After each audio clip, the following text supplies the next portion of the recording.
The ruling Virgin Islands Party held its first 2011 election campaign on Wednesday night at the Sir Alva Georges Plaza in the presence of several supporters, speaking on the VIP accomplishment and assuring them that they are ready to take on the challenge of another term. JTV News' Walter Barrett has this story. The crowd waved, clapped, blew horns and cheered as the team members came up one by one and welcomed their supporters to the program.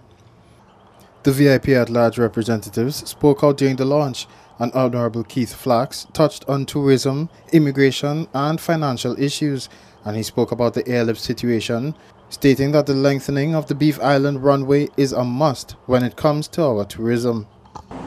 Ladies and gentlemen, how would you like to leave Beef Island on a 7 a.m. flight, and by 9 a.m. you are in Miami and on receiving the same results?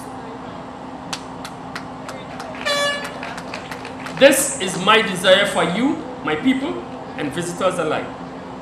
The subject of airlift into the BVI is crucial to the development of our tourism product, and I put it to you that the scenario just mentioned must become a reality if we are to remain competitive with our neighbors competing for the same tourist dollar. The lengthening of the runway at Beef Island to at least 7,500 feet must happen. It is a question of when, not if. A study commission has been delivered and is being considered and will hopefully be implemented in the not too distant future. I am told that based on our borrowing guidelines established for our country by the UK government, we still have borrowing power in order to have this most important part of our development implemented. Former Commissioner of Police Vernon Malone didn't hold back when he got to the podium, stating that he lived under the NDP administration for 4 years, adding that it was a nightmare. According to Malone, during the NDP's reign, the territory's administration was largely under foreign hands. I still believe that the Virgin Islands Party is the best hope for the Virgin Islands. I believe that with all my soul. I'm not saying that everything is perfect, but that is my considered view. There are changes to be made in a number of areas, and I have committed myself to being a catalyst for change for the good of all. Ladies and gentlemen, I have lived under a National Democratic Party administration for 4 years. And oh, what a nightmare that was. Contractors could not get work unless they went to Easton to see an unelected man. That's ridiculous. Our administration was largely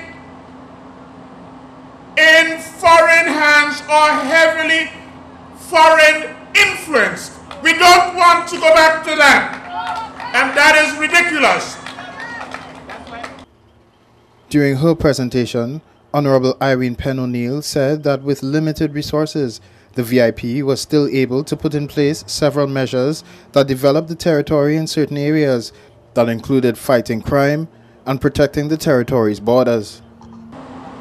Our government spent millions of dollars acquiring sophisticated equipment and training for police, building and equipping the commercial court, passing new legislation for both police and customs, and numerous other measures.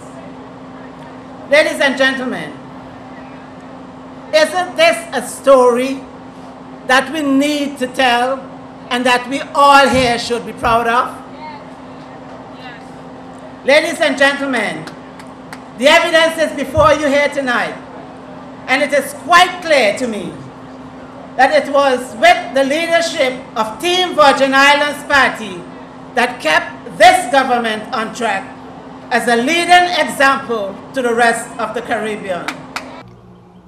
An at-large candidate, Zoe Walcott Macmillan, said that she was coming to the people in the form of hope, and the territory could only succeed when it learns to put country above party. I come to you in the form of hope, as we cannot, and I repeat, we cannot expect to build a better BVI unless we put country above self. The Virgin Islands Party is unwavering in this regard. The Virgin Islands Party has a legacy of accomplishments with changing legislations over a period of time to meet the changing demands. We live in an era dominated by high technology and disappearing borders. Empowerment of our people must exist across the board if we are truly to level the playing field. I said it in 2007, 2011, the message remains unchanged. Ministers Julian Fraser, Omar Hodge, Andrew Foy and Dancia Penn also spoke at the event, where they too sought to solidify in the minds of their supporters all that they had accomplished over the past 4 years. Accomplishments, they said, must be considered when going to the polls this year. For JTV News, this is Walter Barrett.